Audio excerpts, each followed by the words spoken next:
আমি Sheikh answer Ali guide চ্যানেলের পক্ষ থেকে সকলকে শুভেচ্ছা জানিয়ে শুরু করছি আজকের প্রতিবেদন। শিরোনাম: বিরোধী দলনেতা শুভেন্দু অধিকারীর প্রতি।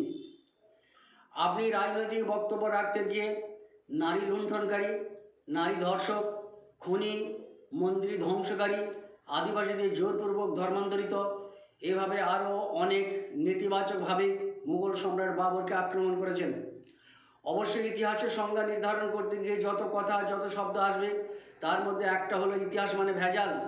সে যাই হোক, ঐতিহাসিকদেরও মতভেদ থাকতেই পারে, তবে মানুষ হিসাবে সম্রাট বাবরের ভুল হতেই পারে। কিন্তু বাবরের সম্বন্ধে নেগেটিভ মন্তব্য কোনো ঐতিহাসিক করেছেন কি না তা আমার জানা নেই। এখন আপনার কথা শুনে মনে হয়েছে আপনি কেবলমাত্র রাজনৈতিক নেতা নন, একজন ঐতিহাসিকও বটে। ওহো, ভুল বললাম, শুধু ঐতিহাসিক নন, ঐতিহাসিকদেরও ঐতিহাসিক। আপনি বাবরকে বিদেশি বলেছেন, কিন্তু ইংরেজ জাতির মতো যারা অন্য দেশকে লুণ্ঠন করে নিজের দেশকে সমৃদ্ধ করে তারাই তো বিদেশি। কিন্তু সম্রাট বাবর যা কিছু করেছেন সেটা তো ভারতের জন্যই করেছেন। বিদেশ থেকে এলি যদি বিদেশি হয়, তাহলে প্রফুল্ল সেন, জ্যোতি বসু ছাড়া আরও অনেককে দেশ নেতা হিসেবে মেনে নেওয়া ঠিক হয়নি। এখন আপনার কথার উপর ভর করে বলি, চীন দেশে কম বেশি 140 কোটি মানুষ আছে। ধর্মীয় সংস্কৃতিতে যারা ভারতের কৃতি সন্তান গৌতম বুদ্ধের অনুসারী। এখন অচিনীয় সংস্কৃতি চীন দেশে চলবে না, এরকম আওয়াজ উঠলে ওই 140 কোটি চীনাকে ভারতবর্ষের মাটিতে নিয়ে আসবেন তো?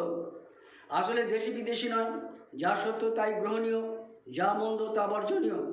এখন বিবর্তনবাদের মধ্য দিয়ে মানব থেকে মানুষ, একথা মডার্ন সায়েন্স অস্বীকার করুক বা স্বীকার করুক, আমি ওই বিবর্তনবাদকে মান্যতা দিই না, যদিও তাতে বিজ্ঞানের কিছু যায় আসে না।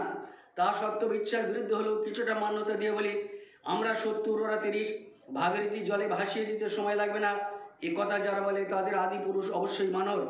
এখন দেখছি আপনি ওই দলে নাম লেখালেন। প্রতিবেদনের প্রতিক্রিয়া পেতে দিন গুনছি।